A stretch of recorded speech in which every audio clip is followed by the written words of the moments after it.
Bruv, I think it's been 2 weeks since we actually sat down and actually did an episode of Old Browsing History, bruv. Yeah, I know.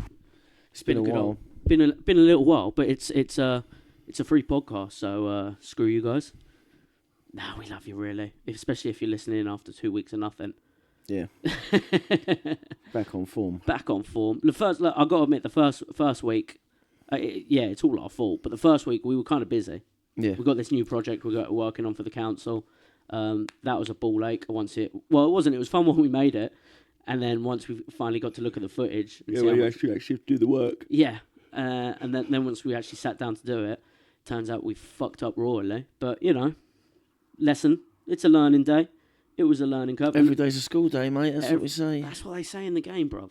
That's what they say. The second week is that was my fault. I was ill with the super flu. Yeah. Which kind of makes this week's subject make me look like a bitch. Yeah, you know. So, welcome back to Browsing History. Not just talking about our delays and our fuck-ups. This week we're getting into a slam episode. I've got one of our listeners, shout out Angus. He's an amateur fighter. So I've been chatting to him, and he's a big fan of the podcast. He listens. He was even asking, like, dude, where's the episodes these weeks? Oh, nice. Yeah, it was pretty cool. And when I told him about what the next subject was, his dick got hard, bro. He got real excited. He's the greatest. He is a pretty cool one. GOAT of history. He's a pretty good one. So we're going to be talking about King Baldwin IV of Jerusalem. Now, like I said, look, we're a week late on this one. Give a fuck. We wanted to cover this subject. It was last week in history, 4th of December. But get over it, bro. Yeah, refer to the Julian calendar episode. Yeah. Time is a myth. We make up our own dates at Browsing History. We don't make up our own facts, just our own dates. Yeah, so it'll be February then. It could be. In the old calendar. What, in the... or January. In the Julian calendar. Mm. Well, when do the Ortho Bros celebrate New Year? Or Christmas? Yeah, that's what I was thinking. I think it's January 22nd. Is that when... So there are a few weeks... Oh, so yeah, it'll be... couple of weeks behind. Oh, it'll still be December. It'll be the end of December. It'll be the end of December now? As in the 4th of December would be the... whatever. But this ain't our strongest suit. We're no good at maths. Or hypothetics. Hypothetical. So but either way, we're right, okay? Yeah, either way. You, the listener, are wrong and gay. Look, you're getting a 4th of December episode this week. Get over it. You'll have enough. They're going to get another. Get a new advent calendar, mate. Cheer up. Start it again. It's chocolate all round, bruv. And the end of the week, we'll do up another extra episode this week. We'll do a nice little fun one for Friday the 13th. Yeah. So we'll get on that. So guys, just stop your whinging. Get real. Get real, because we're here talking about the realest motherfucker in history. Yo. What birthdays you got for us for the 4th of December? Perseus. Perseus? He's an Etruscan poet. Oh, okay. I was thinking like the mythical character Perseus. Oh, no. He had them cheeks. He's in the statue. Yeah, he's got some serious He could cheeks, jump bro. over a house, boy. He weren't skipping leg day, bro. No, but this Perseus is a Stoic. Oh, okay. He was doing poems, and he didn't do... when was he? 34. Okay, is that before already? 34 AD. Was he an OG Stoic? Yeah, there was a few of them. Nice. The Lucius Annaeus Cornutus. Annaeus? Is this his full name? I think so. Anus no, man. This is another dude who published his work. Oh, he was nice. a Stoic philosopher who's public about it. Okay, nice. But after Perseus died, he found all his poems. It was like, dude, you're a Stow bro. And then published it. Published it under Stow Bros Volume 1. Pretty good, yeah. Nice. Who else you got? 1423. Who's Lord this? Bernard the 7th of Lepe. Lepe? Lepe. Where's that? France? Germany? Germany. Oh, okay. He's the longest reigning European monarch ever. Wow. 1429 until 1511. So this is the dude who's got Lizzie the Second beat? Yeah. Because Lizzie the Second is second. Yeah. Always second, bitch. Yeah, 2. But yeah, he was 6 when he came to the throne. God damn, another child king. Yeah, it was all busy. His cousin, his uncles and all that are running shit. Yeah. And then he took over when he was 15, I think. Oh, okay. Yeah, I mean, that's generally what happens. I think that even happens with Yeah, Baldwin. Baldwin was 15, actually, Yeah, when he finally got given the power. Then we got a good name. There was some good names on this one, actually. I didn't get them all. Go on. Pappy Boyington. Oh, Pappy. Pappy Boyington. Pappy. What, 1800s Pappy? No, 1914. Oh, damn. That's even better. He was a World War II pilot. Gangster. He was a Marine Navy pilot. He got the Navy Cross. Nice. Medal of Honor. And he played Medal of Honor, bruv. He played Medal of Honor. He lived long enough to see Medal of Honor. Did he actually, though? I don't know. No, he's a pilot. Oh, yeah, definitely not World War One as well. World War II. Oh, okay. He was in Korea as well. I think he did some stuff for the Chinese. What do you mean for the Chinese? That's who against they were Japan. Oh, yeah. In World War Two, he would have done that. Not in the Korean War. It was like a volunteer force for China or something. That must have threw him off because in World War Two, he's fighting for the Chinese, the Japanese. Then the Korean War, he's fighting the Chinese and the Koreans for the Koreans and the US. I'll get all of them. They all look the same yeah, at 300 miles an hour, buddy. I bet he probably thought they all looked the same, not at 300 miles an hour as well. Yeah, I had to save myself there. No, it's all right. You're going with his mentality, bro. This ain't you. Yeah, I'm pretending to be an old racist. 1949, we get Jeff Bridges, the dude. The dude himself. The dude. Nice, Jeff Bridges. Shout out. 1969, big gay gangster, Jay-Z. Oh, is it really? Yeah. Born in 69? Yeah. Born of a 69 as well, I expect. Yeah, no doubt. The gayest way to be conceived. I don't think it's even possible to be conceived that way, but he found a way. Yeah. It was two dudes as well. Shannon Briggs, 1971, the boxer. Oh, okay, Let's go, champ! Yeah, what you eat, champ? Nice. What year was he? 71. 71. Oh, nice. He's from Brownsville, anywhere Mike Tyson's from. Yeah. He could still pap Jay-Z about. Yeah, you know. Let's go, champ. He could drop Jay-Z. Easy. Jelly Roll. Jelly Roll's birthday? 1984. Not into his music too much, bruv. I know he's a nice big character. He's got a couple good ones. I can't get into him. He's too, like, softy. I want to be your lover. And it's like, come on, man. You're meant to be a cowboy. You're meant to be doing country music. Long-haired son of a sinner. That's a banger. All right. And there's another one. Do you know what's weird, though? Save me. You know what's weird is that Sad boy. we got him, and then we got another fat, tattooed-faced, sad boy singer in Britain. Yeah. They're both popping off at the same time. Who's that one? I don't know Rag that and Bone one. Man. Rag and Bone Man, that's it. And they both got, like, silly names. They're both fat with face tattoos. Yeah, so that's a new thing now. Isn't it? I've let myself go to the point where I'm ridiculous. I know. I'll get a face tattoo to draw attention away from my massive tits. And I'll sing sad songs because then everyone will think I'm so emotional, not a thug. Yeah. Have you seen John Morland as well? Nah. Big fat country singer. Yeah. He's massive. Face tattoos? No. I'm alright about it. Not then. interested. Like, if you just want to be a fat singer, that's cool, bro. Like Pavarotti, I rate it. Oh, he was good. You know what I mean? Oh, bro, talking to Pavarotti, have you ever seen Brian Blessed do Pavarotti in Stars in Their Eyes? No. It's fucking incredible.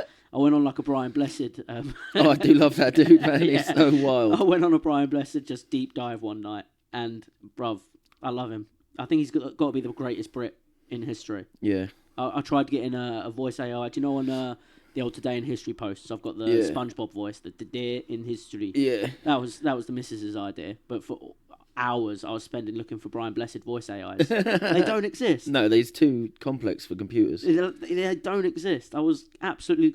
Gordon's alive is all I could get. Orlando Brown as well as another birthday, 87. Nice. He's a victim of Jay-Z and P. Diddy and all that. Oh, is he? He's the one from That's So Raven. Oh, damn, that So poor he's been kid. right about everything. Yeah. And everyone's like, what a psycho, he must be doing crack. Oh, wait, all these dungeons are real. He's got face tattoos. Has he? I think so. Well, here's the thing, though. They always call, like, Chappelle said it, bruv.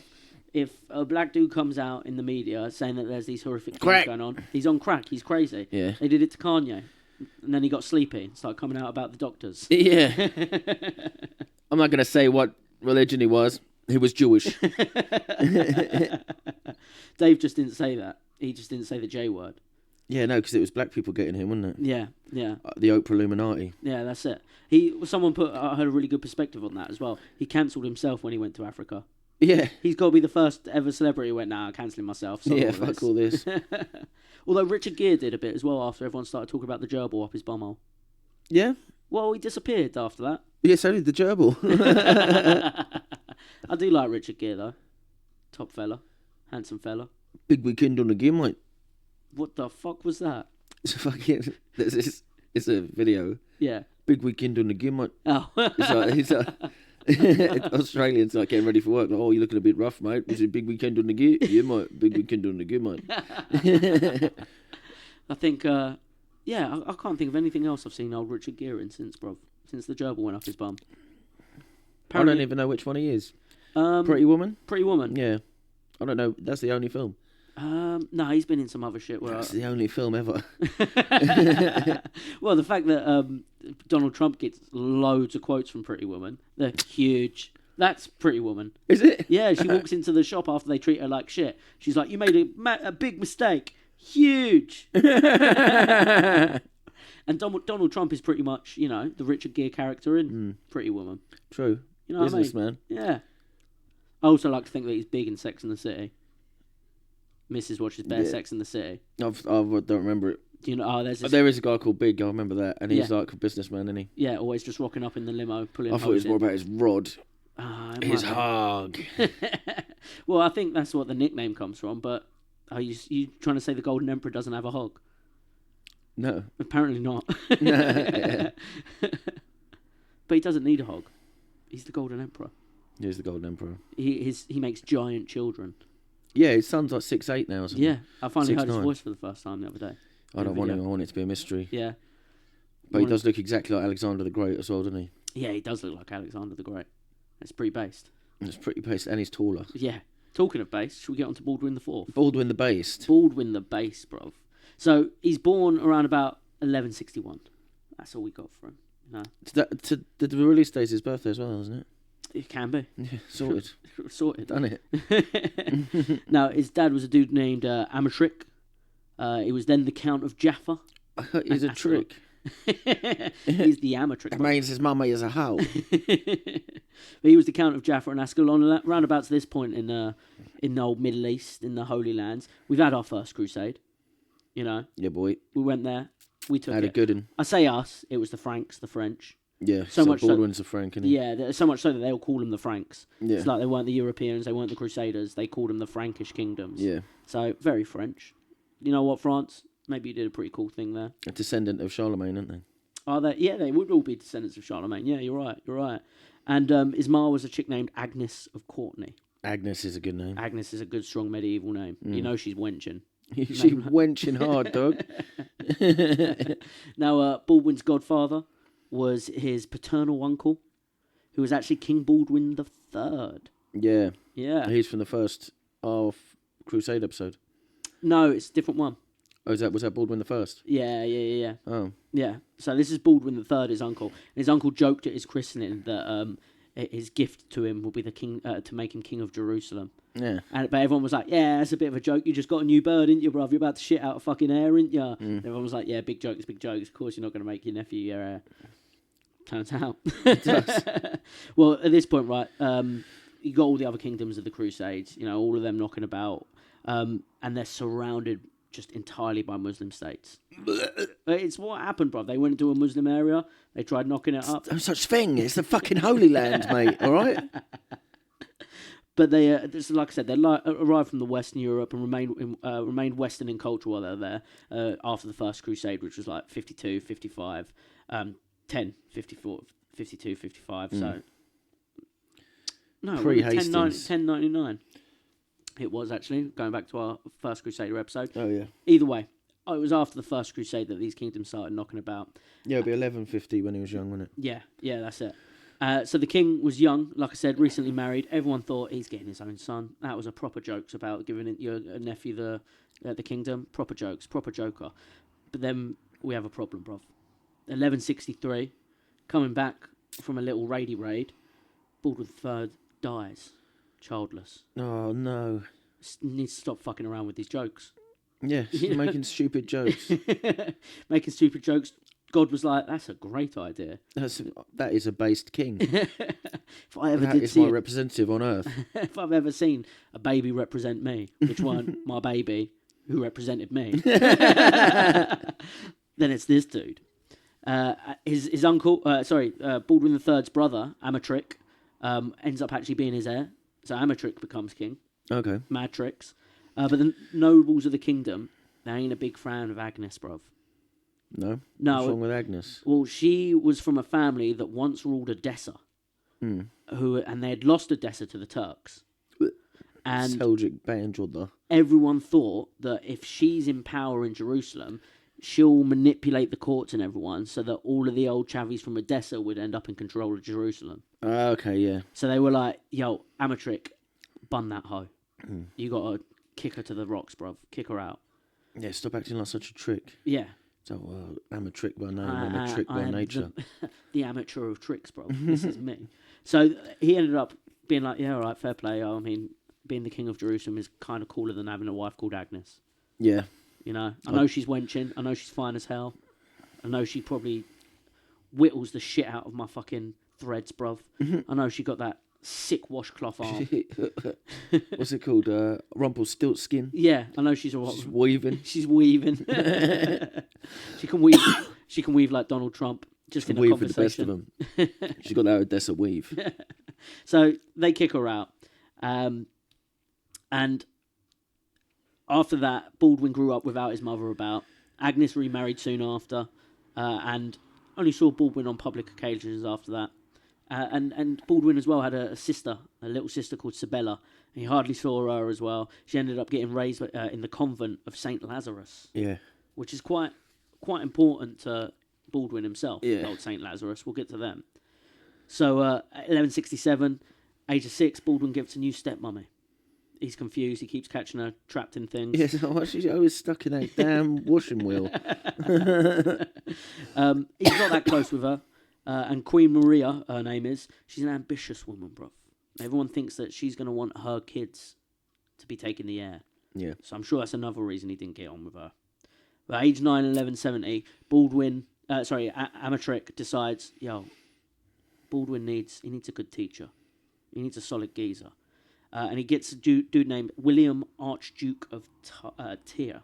Yeah, William of Tyre. William of Tyre. Is this who Qui-Gon Jinn plays? I think so. Is this who Liam Neeson plays? Yeah, it's I like did write in my notes. Or is it the it's the older guy. Oh, is it the older The guy? one that's already there. You do not speak for us, that. The guy Oh, yeah, gets all pissed off. It'll probably be him then. It'll probably be him. Although, talking of Kingdom of Heaven... It's Advisor, isn't it? That's it. Talking of Kingdom of Heaven, a few mistakes in that. Like, Liam Neeson The coming extended over. version's on Disney Plus now, I think. Oh, nice. I've got it on Blu-ray, bro. Like, come on now. Come on now. Gay. High quality. Definition. So, when old William of Tyre comes in, he notices something, bro. This motherfucker can't feel pain. Yeah, well, what happens is... What happens is the boy's about 9 years old. Actually, I've got some of what William Tyre wrote, exactly. The boy, then about 9 years old, was accordingly committed to my care, to be instructed and nurtured in liberal studies while he was under my charge. Lame. Liberal. We're trying to teach him liberal studies for. You teach him gender ideology, William. Come on, bruv, sort it out. Devoted myself to the royal pupil with vigilant care and watched over him with the solitude befitting his exalted position. He was playing one day with his companions of noble rank when they began, as playful boys often do, to pinch each other's arms and hands with their nails. Bruv, if I remember right, being a young lad, you pinching fools, people get pissed. Yeah, Chinese burning each other, boy. That's what I was all about back in my youth. Yeah, but pinching, you were told girls pinch. Yeah, girls pinch. That's what we was always told, bruv. So, William of Tyre, maybe I ain't that playful. Maybe they shouldn't be pinching each other. Sod this guy's actual right, and I'm going to go with my own words. So what he noticed was Baldwin was firm in it, geezer. So just didn't care. Just think all these other kids pinching each other, and he's just stoic as hell. Just sitting there taking it like, don't even feel it, bruv. What are you on about? I don't even feel that. And he pulled him aside, and he thought, God damn, this kid's tough as hell, bruv. I'm going to have a quick little word with him, a quick little chat. You feeling this? You feel slapping his hand? And he found out that he had no feeling in his right arm and right hand at all. And William of Tyre got a little bit suspect, bruv. He was like, this boy might have leprosy.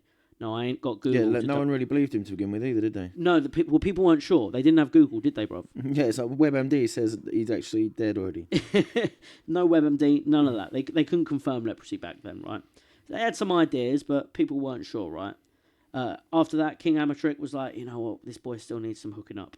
He actually called on a Christian Arab physician, Abu Salaman Dawood, to treat his son's illness. And like you said there as well, they weren't even sure it was leprosy. They weren't 100% sure, so they're trying out all these different things. But the physician's brother had a brother who was sick. His name was Abul Khair, and he was teaching the kid to ride war horses. Yeah, he could control a horse with just his legs because his arm was dead, basically. Well, here's the thing: got pinched too much. All of the knights did back then. They were all learning to control the horses with just their knees because they all had to carry the lance and the spear. Oh yeah, true. So that was a big thing. Like, although he got... No, it's impressive because he can do it. So after that, like, all through his adolescence, Baldwin was like sort of seen as like precocious, determined, optimistic, despite being a little sick boy, despite always coughing and spluttering. Everyone was like, you know what? He's pretty sick, bro. Yeah. He's sick, and he's sick. William of Tyre said, he took after his father in good looks, body shape, and manner of walking and expressing himself. Baldwin was a quick learner, but he stuttered. Shout out, bro. He enjoyed listening to stories and history lessons. Shout out, bro. Shout out. Said he had a sick memory, stating that he forgot neither kindness nor slights done to him by others. Yeah, he was never forgetty. Never forget it. Your mum's spaghetti. Yeah. Always just keeping an eye on Chavez. He's like, I remember you pinching me, motherfucker. Yeah. I might not have felt it. Might not have hurt, but fuck you for trying. So Amatric attempted to have Sibylla, his daughter, marry the French Count Stephen of Saint-Cyr, who would rule the kingdom as regent on Baldwin's behalf if Amatric died early. Yeah. Because everyone's like, oh, maybe not the sick boy, mate. Yeah.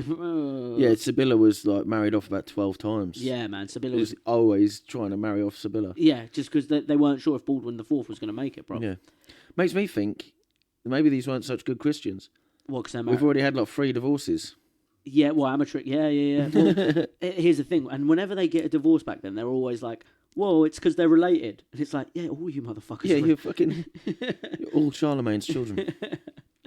So, he, like I said, he was looking at this new fella and Sibylla, Stephen, as being eventual monarchs instead of Baldwin, but the match fell through. June 1174, on his way back from a little raidy raid himself, Amatric had a little raid. The king came down with dysentery. No. Yeah, bruv. Stop calling it raiding as well. No, this is raiding. It's not raiding. If they're going into the Who says I raid? If he's going into the other parts, he's going into the, Syria and parts like that. He's spreading Christianity. A little bit of raiding. He's defending the pilgrims. Stopping people. Shout out to our first Crusades episode. Stopping the Muslims from making people shit out gold. Yeah. Pulpit, go on. 11th of July, he dies from shitting himself, shitting blood, bruv. Nice. You know what I mean? That's how it goes. And he leaves an underage heir in charge. Sibylla didn't get married. No. All he's got is young Baldwin, sickly the fourth, bruv. He's only young at this point. Still only a boy. Yeah, he's what, 7? Something like that, yeah. The High Court convened to discuss the succession. Though he had not been diagnosed with leprosy yet, the High Court sort of had an idea that he ain't doing good. Yeah. Everyone can tell. Baldwin was the king's only son from his second and from his second marriage. Amatric had 2 daughters. Good. Yeah. And out of them 2 daughters, only one of them fucking survived anyway, Isabella. And back then, even though female succession was allowed, everyone's sort of like, if we can have a dude, we're going to have a dude. Yeah. Even if he's a sick dude, we're going to have a dude. They tried marrying off Isabella as well, because they wanted some other dudes. Some of the male candidates, Amatric's cousin, Prince Bohemond III of Antioch, Baldwin of Antioch, and Count Raymond III of Tripoli, but they're all politically unsuitable. Yeah.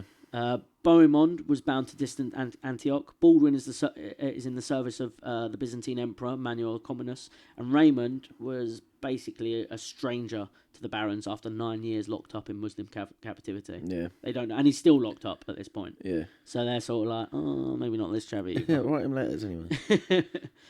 July 15th, 4 days after his father's death, and after 3 days of and ahhing in the High Court, Baldwin IV is chosen, with the expectation that a husband would be found for Sibylla to succeed Baldwin once it's all been sort of ratified in that.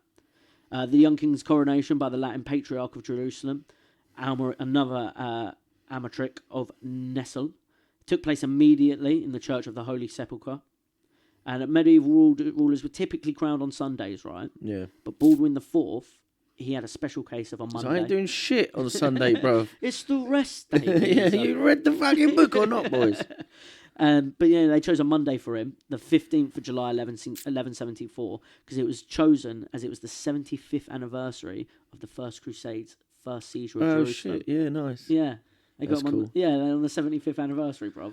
That's a lucky king. Yeah, innit? And they're all sitting around with banners with the little 75 logo on it.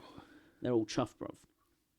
Until he reached the age of maturity, though, he weren't allowed to do shit. Yeah, it's like William of Tyre was basically the stand-in, wasn't it? Yeah, exactly, his coach.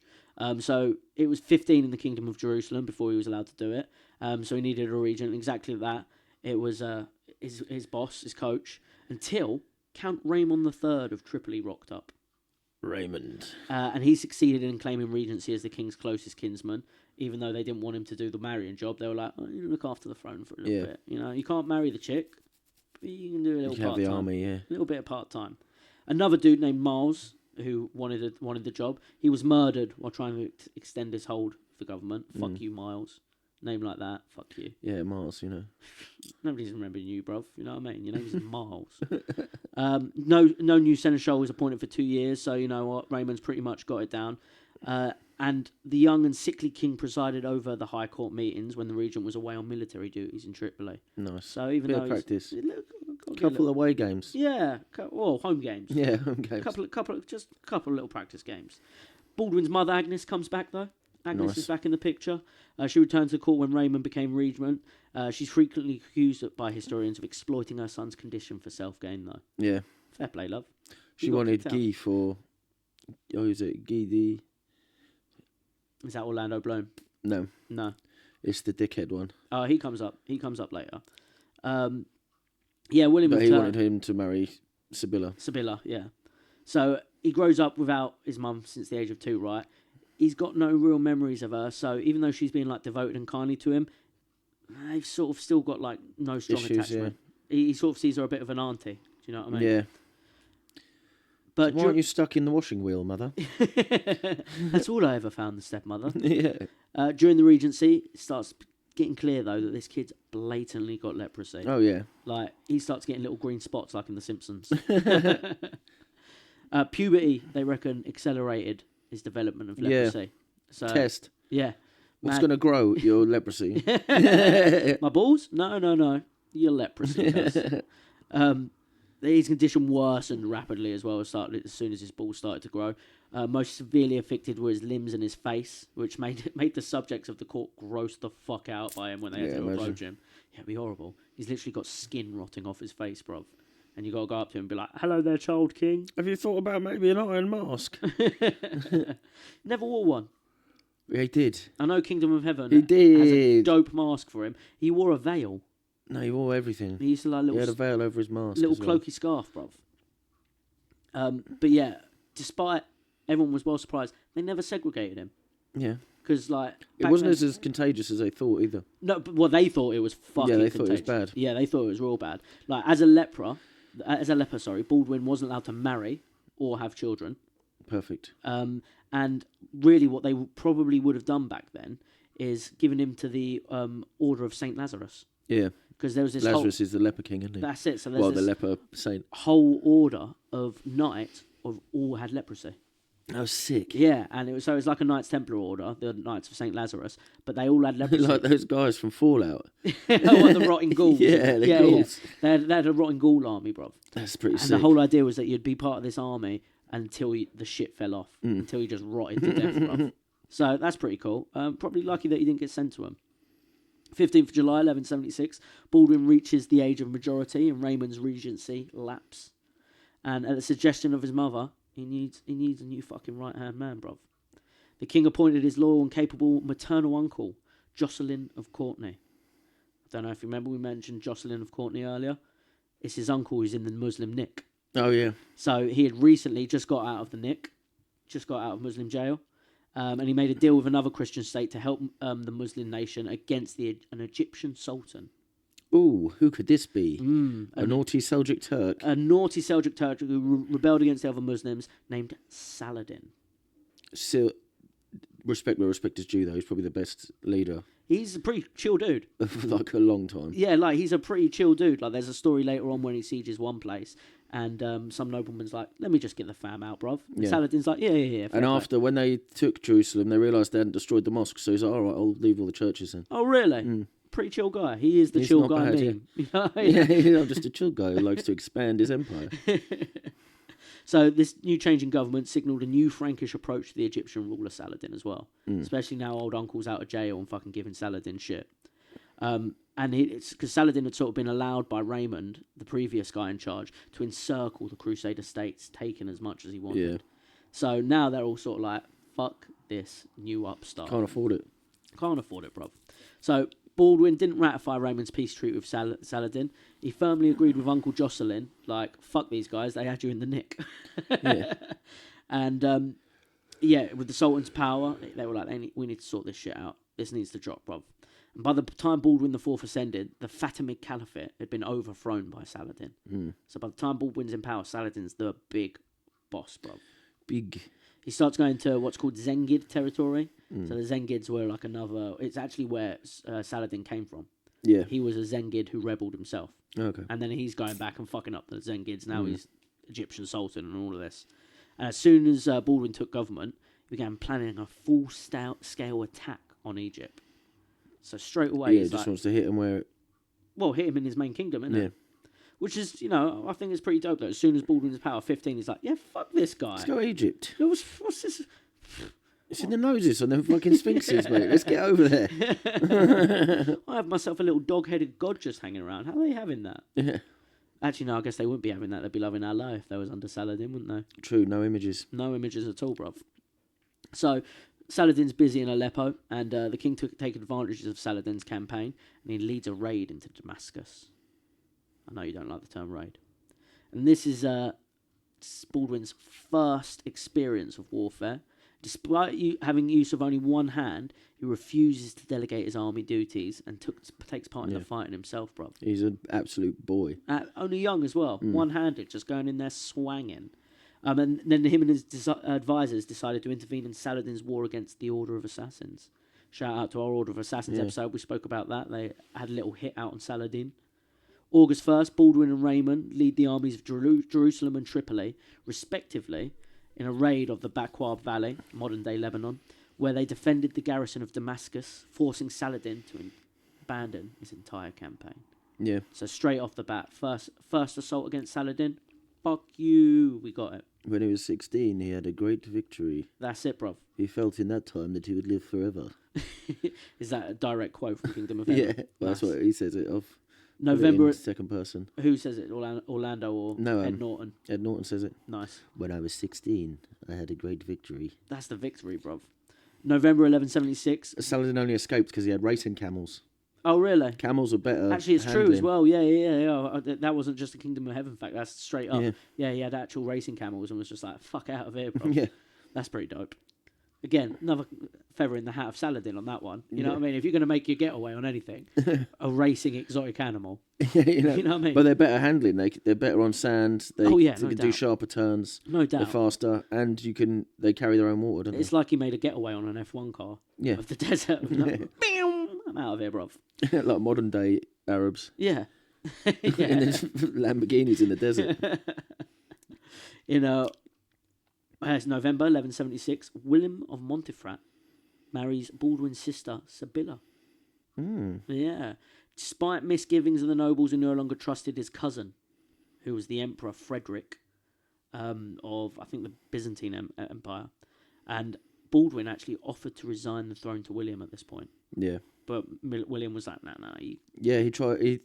He's just the coolest guy. He doesn't want the throne. He's tried to give it up like 3 times. Yeah, he's like, he knows he's dying, bruv. And despite kicking ass, he's like, come on, someone just do this job for me. I'm pretty fucking tired, guys. Winter 1176-77. In order to carry out his attack on Egypt, Baldwin needed naval support, so he sent Reynold of Chatillon, his uncle. Chatillon. Now, this is the guy you was talking about, the dickhead. Yeah.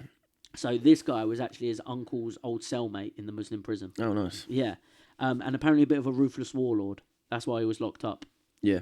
But this dude has got his cousin, So I mentioned the wrong emperor earlier. His cousin is actually the Emperor Manuel of the Byzantine Empire. Oh, nice. So they send. Sorry, it's his stepson-in-law. So they send him, our Uncle Cellmate, to go sort of hook up a little collab. Do a meet. You know what I mean? Let's get the boys together. And Manuel agreed to take part in the invasion in return for the establishment of the Byzantine Protectorate over the kingdom and the restoration of the Orthodox Patriarch in Jerusalem. Nice. And Baldwin, like we've been saying, he didn't want to do this job. He's pretty sick. He's pretty tired. He's like, yeah, whatever, bruv. Run this shit if you want.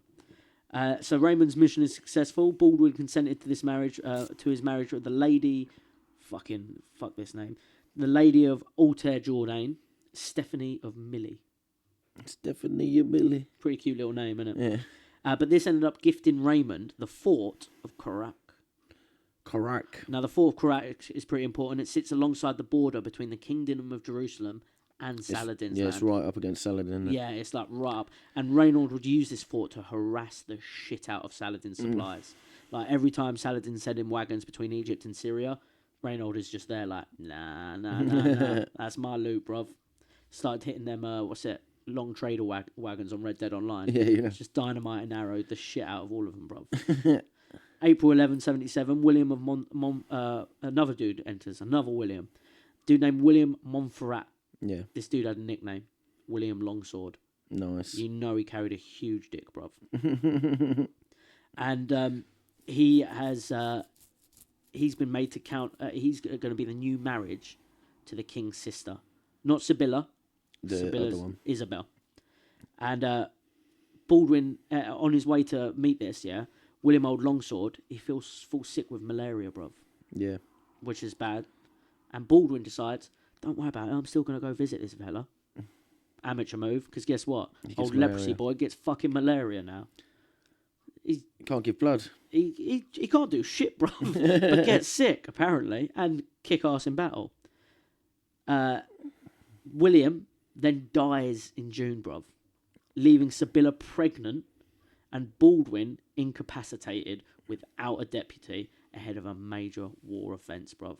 So before all this Egypt shit's kicking off, he's now got malaria. His sister, who he's trying to marry off to everyone, he can't marry off to anyone else because she's fucking pregnant and nobody wants that, bruv. No one wants to start anyone else's saved game, bruv. Not only that, it's like if you were a noble and you marry her, it's not your kids who are going to be the king. Oh, yeah. It's this fucking Longsword, this guy with a massive dick that his name's Longsword's kid. You know you don't want to be in that, bruv. So the king starts entrusting the government and military command to none other than Reynold the Bastard, the geezer at the fort, just harassing the shit out of Saladin. September 1177, Baldwin's first cousin, Count Philip of Flanders, arrives in the east. Count Philip of Flanders is pretty dope. He brings Baldwin financial aid from his other cousin, King Henry II of England. Shout out King Henry. Big up Henry. Lionheart's big daddy is Henry. Yeah. So that's important. He's also the next crusade, isn't he, Lionheart? That's it, the crusade after pretty much that causes all of this. The third crusade is because of all of this going on. Saladin's knocking about in the third crusade. Shout out to our episode. We've got a whole episode about Lionheart, for fuck's sake. Not only that, worth mentioning, Henry II's the boy who lops Thomas Becket. Is it? Yeah. Motherfuckers. Yeah. So that's Henry, bruv. Henry's kind of a big deal in British history, you know. And Henry's also invested because he and Baldwin both belong to the Angevin family. Oh, yeah. Yeah. So, you know, pretty cool. Still in his sickbed in Ascalon, the King Baldwin IV had himself taken back to Jerusalem, carried upon a bed, and convened a general council on the advice of which he offered regency to this new boy rocking up. And the new fella, Philip, I think I said his name was. Yeah, Philip of Flanders. He sort of turns to him, Baldwin, and goes, "Actually, bruv, I'm just on holiday.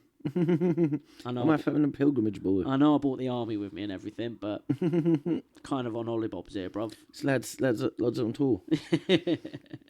So he turns it down, and Byzantines send a war fleet to hook up Baldwin as well in preparation for the invasion of Egypt. But when they get there, because of like the uncooperativeness of Philip of Flanders and Bohemond of Antioch's kicking off, Raymond of Tripoli is kicking off because Baldwin's out here offering everyone the fucking crown. Yeah. All the nobles are kicking off.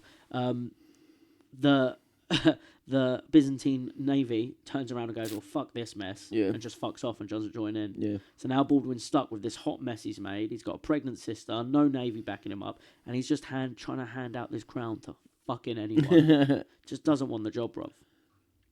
And Saladin's power starts fucking balling out of control. Yeah. He's unchecked, bruv. He doesn't give a fuck.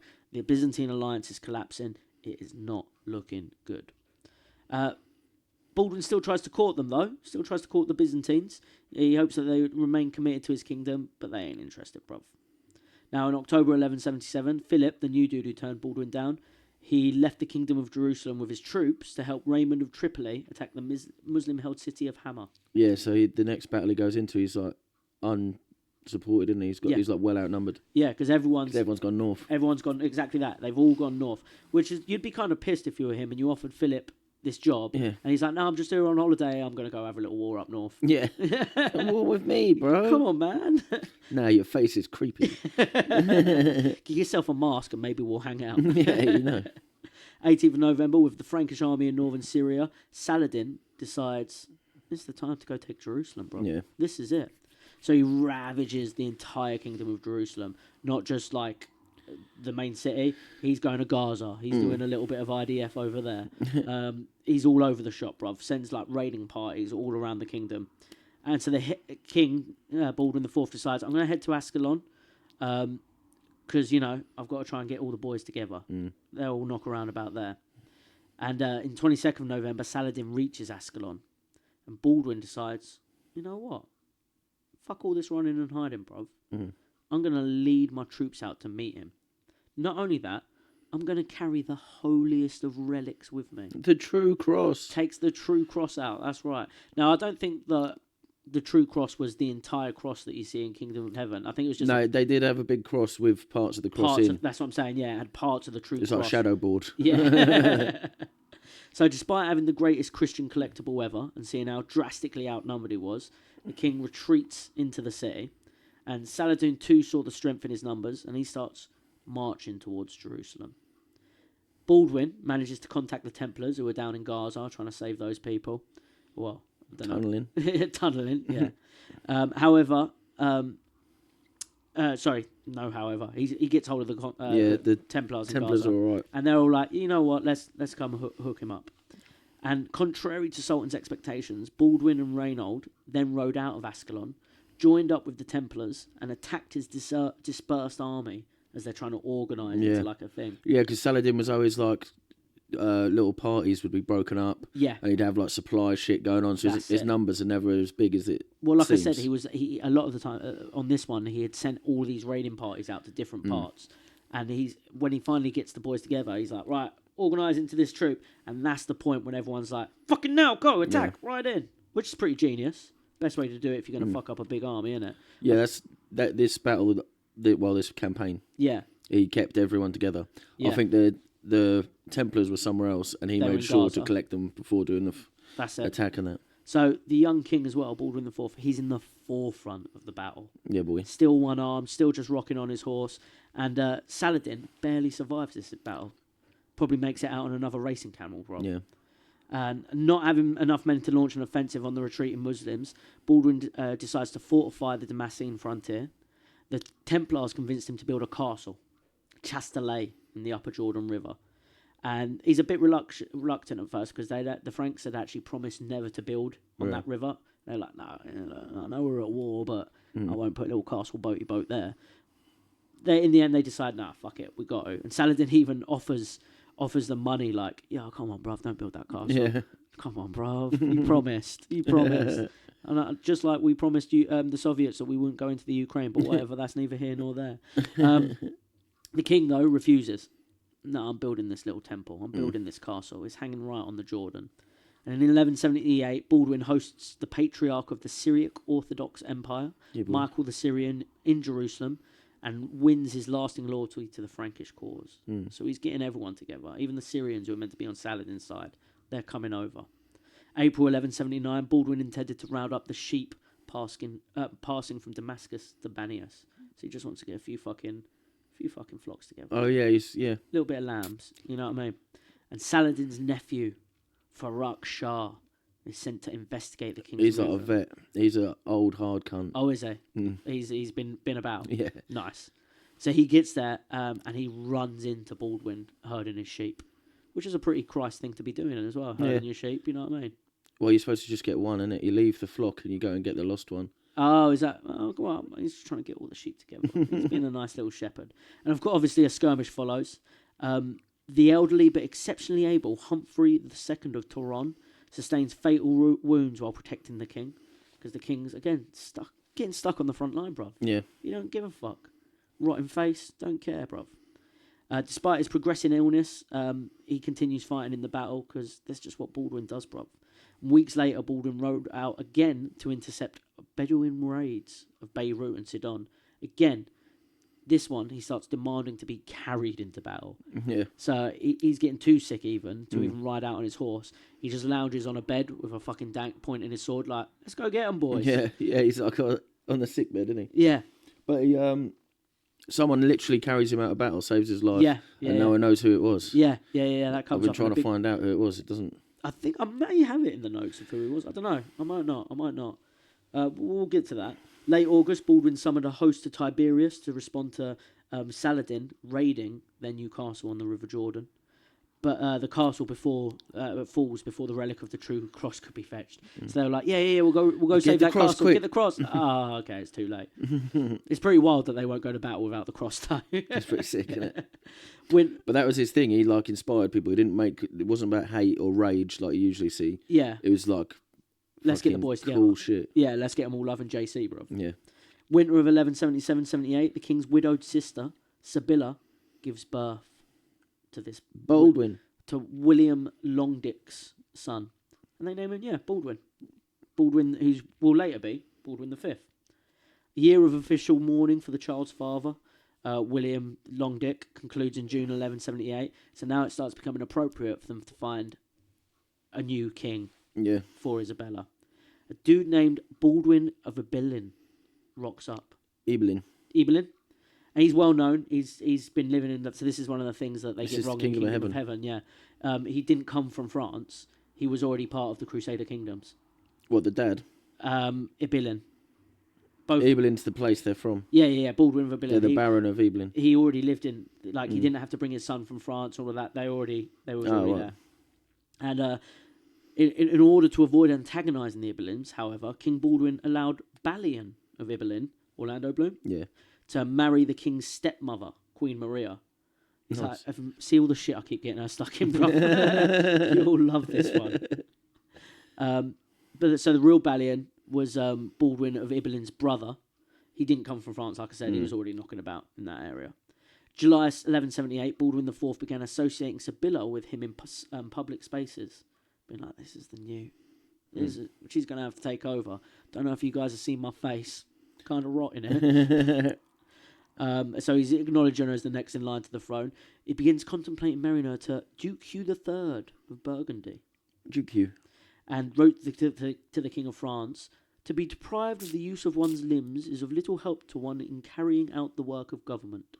It's not fitting that a hand so weak as mine should hold power when fear of Arab aggression daily presses upon the holy city, and when my sickness increases the enemy's daring. Mm-hmm. So he doesn't want this job, bro. I'm gonna fucking sit down now. April 1180, Raymond, Prince of Antioch, and Bohemond, Count of Tripoli, arrive in Jerusalem to find Sibylla married off to a dude named Guy. Guy de Châtillon. Is that who it is? I can't remember if it's Châtillon or that might be Reynard. I just wrote a dude named Guy. A guy named Dude.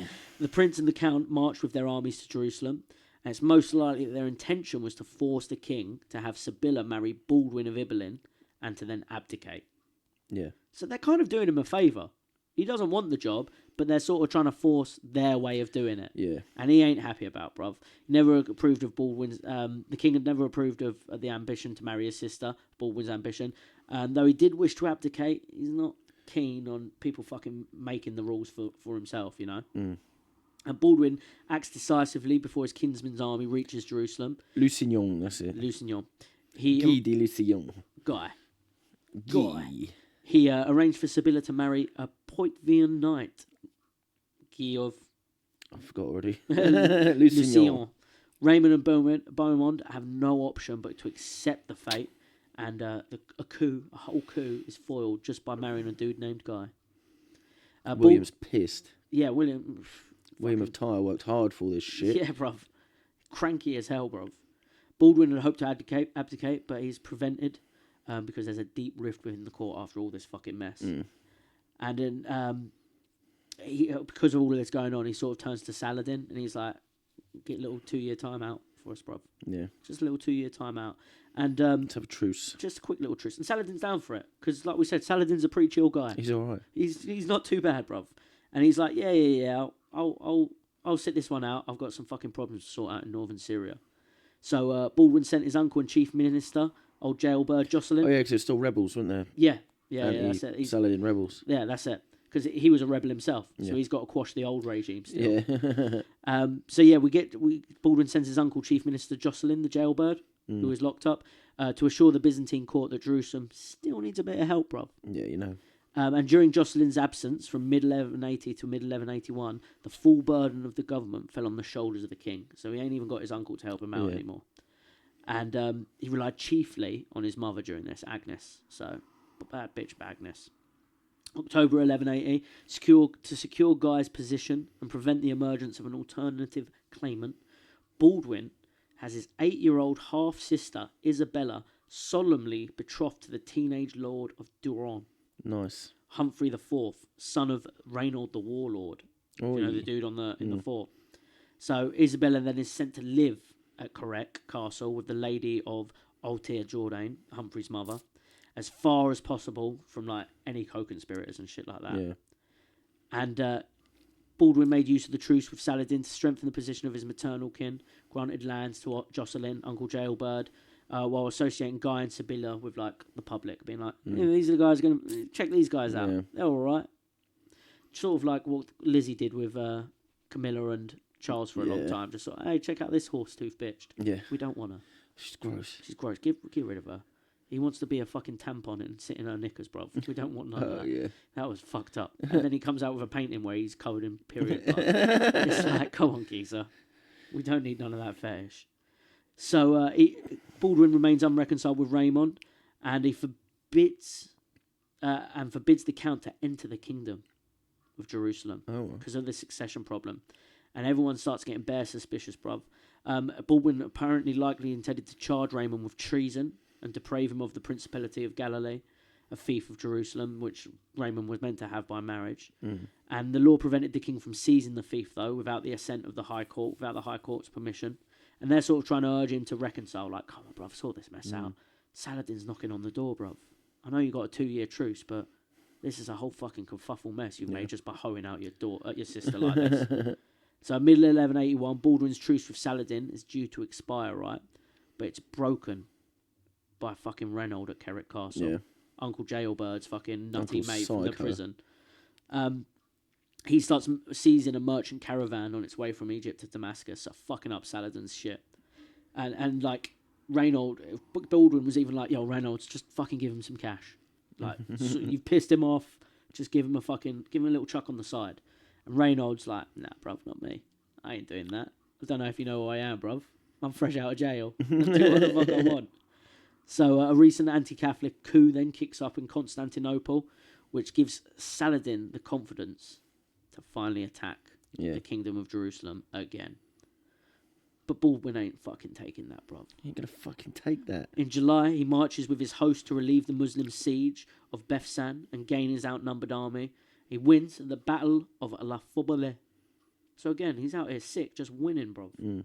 He's astounding, bruv. He owes the victory to the respect and loyalty commanded by Baldwin, who stayed on the battlefield despite his illness. The defeated Sultan took his host to besiege Beirut after that, like, throws his fucking toys out the pram. I'm going to go siege Beirut instead.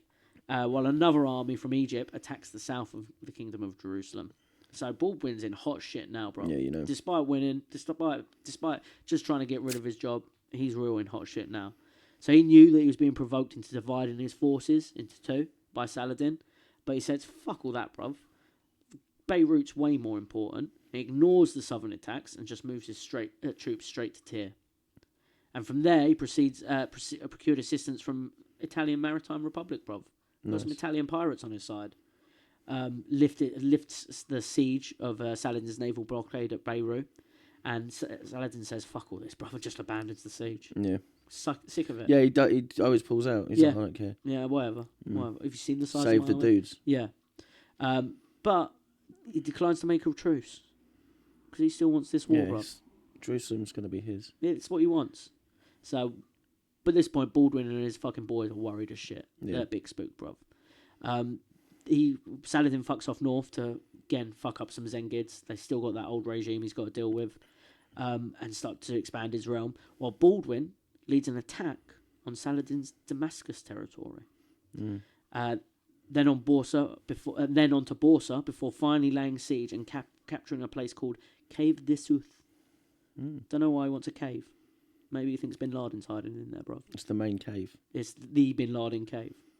October 1182, he agrees on a strategy with his council. Baldwin straight up attacks Damascus, threatens to destroy the mosque in Daria. But local Christians convince him, like, no. Yeah, that's going to wind everyone up. Don't be doing that one, bruv. You get a jihad on you. You don't need that, bruv. They'll put a jihad on you. Put a jihad on you so hard. But like you said, it's probably good that he didn't do that, because like later on, Saladin is like, yeah, fair play. I'll keep your churches up, bruv. By 1183, Baldwin can't walk, bruv. He's mad crippled up. He can't use his hands at all. And because of an inability to blink, his corneas dry up and he becomes blind. Oh. He's getting fucked up by this leprosy. You know, imagine not being able to blink. So How long can you go without blinking? And then going blind because you can't blink. Yeah. That's disgusting, bruv. You should just wet his eyes. He's a king. He should have an eye wetter. Someone just kind of spit into his eyes, like Triple H. After that, he decides to summon his troops in response to Saladin's march south, after they conquered Aleppo in June. The king then developed a life-threatening fever, for fuck's sake. I mean, it's getting hot. At this point, the shit's falling off. The wheels are falling off of this geezer anyway. 100%. A fever's not going to be the be-all, end-all, is it, bruv? But he didn't even notice. Yeah. You're feverish, sir. I don't even know where I am. Can't even feel the sand under my toes, bruv. So he summons the High Court to his bedside. He entrusted government to his brother-in-law, Guy, who was next in line to succeed him. Guy's appointment to regency was meant to be permanent, but Baldwin retained the royal title and authority over the city. But he had Guy swear that while Baldwin lived, don't make yourself king, bruv. Yeah. Like, come on. It's out of order, isn't it? Like, I'm here. Just show me. I know I can't see you. I know I can't slap you about. But just show me a little bit of respect, bruv. So, because one of the things is he's fearing discontent with the barons, bruv. He failed to give Guy any experience in military leadership either, because he just wanted to be on the battlefield. Yeah. Despite being mad crypt, he still wanted to be the big boy on the battlefield. So the great lords of the kingdom and the independent rulers of Antioch and Tripoli and the Grand Masters of the military all refused to cooperate with Guy. Yeah. Fuck this, Baldwin's still about. Yeah. We ain't going to fucking... But luckily for Baldwin, he recovers from his fever, returns to Jerusalem, because he prefers the coastal climate, bruv. He says it makes me feel better. I like the sea. I like knocking about. 1183, Baldwin's half-sister Isabella and Humphrey of Turon are finally married, and it's celebrated in the fort of Korak. So remember Uncle Jocelyn's mad mental mate? His fort. They have a little celebrate there. Reynald. Here's the problem, though. He's the wanker. He is the wanker. But while they're celebrating in Korak, guess who turns up at the fucking door? No, the CIA are going to sell him Korak rock.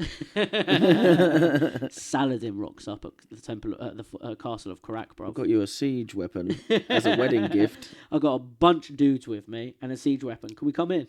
Yeah. We just want a party. We won't drink any of your booze, I promise. So he attacks during the festivities and lays siege to the castle, hoping to capture the king's half-sister and his husband. And the retired king, old Baldwin, he gathers the council in Jerusalem to inform him about the government of the kingdom when news of the siege reaches him. And he immediately says, Guy, fuck off. Yep. How could you let this happen, bruv? I gave you the job of regency and you're fucking this about. Guess what? I never wanted this job. but they just keep pulling me back in. And Baldwin takes up power again, bruv. Because Castle Carac is important as fuck. Yeah. And it's the fact that his half-sister's in there too. He's kind of pissed about that. Guy's removal from Regency, though, it's effectively like disinherence the dude. The council is insistent about that succession still follow him. We're like, yeah, it's cool that you got the job back, but you're still ill as fuck, bruv. Yeah. You can't see us talking shit about you. Like, come on, geezer. The proposal of the king's mother that Sibylla's 5-year-old son, Baldwin, be made co-king. Baldwin V. And on 20th of November, everyone's like, yeah, Baldwin V can have this shit. And then in late November, Baldwin offers the lighting of a beacon of the Tower of David, which is pretty cool. And this may have been the first in a chain of such beacons, fucking Gondor style, to get everyone to get together, because we need to go to Carac to save my half-sister. They're trying to kill my sister. So Baldwin, again, he's with the troops. He's on his way to Carac himself. Doesn't give a fuck, bruv. But at this time, he's blind, he's immobile, he goes in a litter slung between 2 horses. Nice. So he's got a little fucking hammock in between 2 horses. His presence was essential, though, to unite the like I said, the barons are all pissed at the moment. Yeah. He's fucking around with this job, handing it to other people, taking it off of people. He's kind of got to be there just to sort of keep everyone together, just so that they do have a boss to follow in this battle. He's warned by scouts about... Saladin is then warned by his scouts about the king's approach. And concerned about leaving Egypt unguarded, on our date in history, 4th of December 1183, Saladin abandons the siege. Good. So he's abandoning sieges. He's big spooked about fucking blind boy turning up. Yeah. You know what I mean? Dude can't even walk onto the battle, and he's like, fuck, that cripple's going to be here. God damn it, he's a bad wusser. So, and after that, Baldwin just rocks into Carac completely, like, unstopped. Yeah. Completely triumphant. Then he slaps Ronald around with a glove or something, doesn't he? Oh, does he? That's what happens in the film. Kingdom of Heaven. Nice. Nice. So, after this, again, better questions about his regency. Everyone's freaked the fuck out. They're not sure what to do about it. And the only way to ensure Guy can't claim it is to have his marriage to Sibylla annulled. Okay. So Baldwin discusses this with his patriarch, Heraclius. And the king may have intended to claim that he had forced his sister to marry Guy, and the marriage is unlawful because of that. But Sibylla, she fucking loves her Guy, man. Yeah. She's loyal to him. She ain't having it. That sucks. Because she was sleeping with Orlando Bloom the whole time. Was she? Yeah. Early in 811... She's a real Diana. She's proper Diana, bruv. Early in 1184, Baldwin orders Guy to attend him as a vassal in Jerusalem. Guy fucking declines, bruv. Nice. He's acting real high and mighty, bruv. He ain't even got the title anymore. He says that he's got poor health, but Baldwin IV invites him several fucking times, and each time... You've got poor health, have you? Can't go on a little fucking pony ride, can you? Yeah, I've got this sling for you. Tie it to 2 horses and turn up, you cunt. But he tries several times, and each time Guy's like, bun that, bruv. Yeah. So Baldwin then has himself carried to Ascalon in the company of the High Court, and Guy refuses to let him in the city. What the fuck? He even does the ceremonial knocking of the city gates himself. Baldwin gets out of his fucking hammock, barely able to walk, knocks on the door. Guy still doesn't let him in. Dickhead. They're all like hiding behind the walls, like, pretend you're not in. Pretend he didn't see us, fucking trick-or-treaters. It's a sick mask, though. But despite this, they welcome him in Jaffa. So the nearby city, like, yeah, come on in, bruv, come on in. And this is actually half of Guy's territory as well, this city of Jaffa. So Baldwin says, guess what, motherfucker, you won't let me in? I'm taking the Jaffa cakes. And he takes the city of Jaffa as well. Starts mixing up bear cakes. Nice. In Asa, Baldwin summons his council, probably to gain support to seize Guy's fief on the grounds of the refusal of the royal summons. And the Patriarch and the Grand Masters beg Baldwin to forgive Guy. They're like, you're going to cause a civil war, cuz. I know he pretended he wasn't in. We all know he's in, bruv. Yeah. We saw that he was watching fucking 8 out of 10 cats. His horses parked outside. So this, however, is unacceptable to Baldwin. He's like, I'm not fucking having it, bruv. Let's egg it. Let's go to his fucking kingdom and TP it, bruv. And it's like it's just a piss take for Baldwin. He's big mad about it, bruv. So while he's kicking off about this, the Patriarch and the Grand Masters storm out of the council, swaying the rest of the assembly to withhold support of Baldwin's actions to fuck with Guy. So now it's not looking good. But fortunately for Baldwin, 1184, Guy gets massacred, bruv. Yo. Yeah. Oh wait, actually, hold up. No, that's my bad.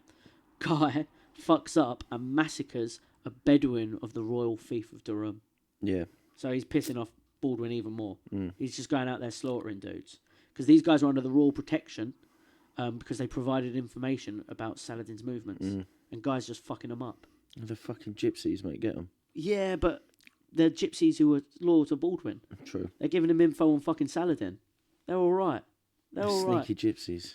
But after getting big mad at Guy, this doesn't help Baldwin's condition. Dude breaks out into another fever. Oh dear. Another fever, bruv. In 1185, Baldwin IV returns to Jerusalem.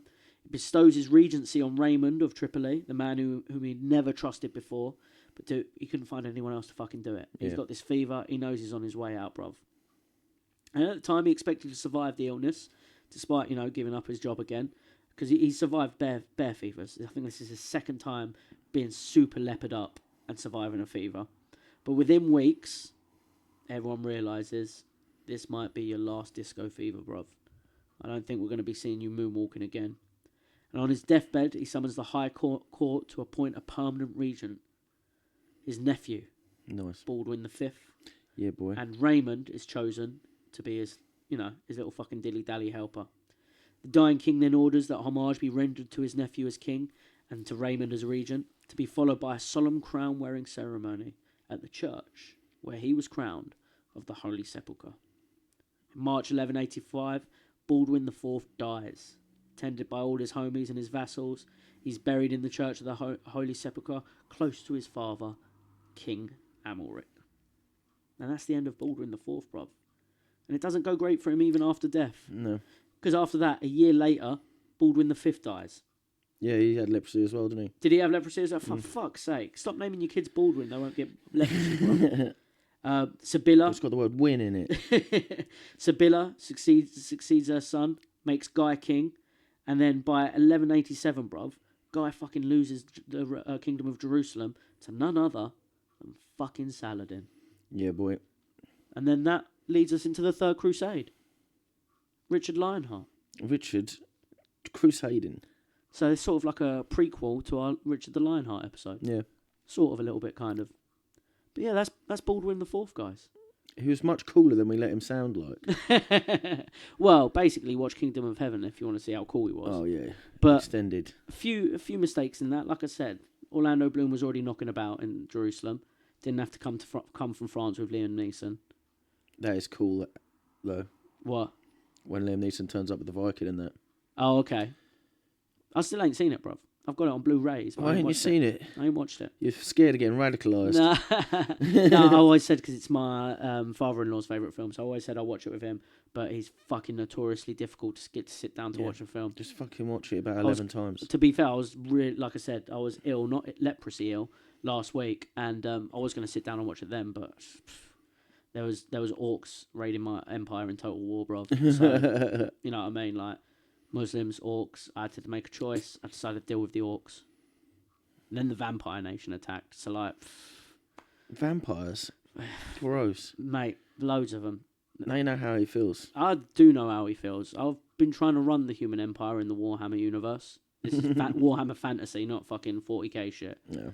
I've been trying to make alliances with the elves, just like the Byzantine Empire. It's difficult, bruv. It is. I get it. It's not easy being a diplomat. It's not. It's not easy being king of the holy lands of human race, bruv. Yeah, you know. And I get it. I didn't even have leprosy. I just had a flu. Do you have to play as humans? No, you can play as any race you want. Sick. Yeah, it's pretty dope. It's pretty dope. I might have to get it. It's pretty good. It's pretty good.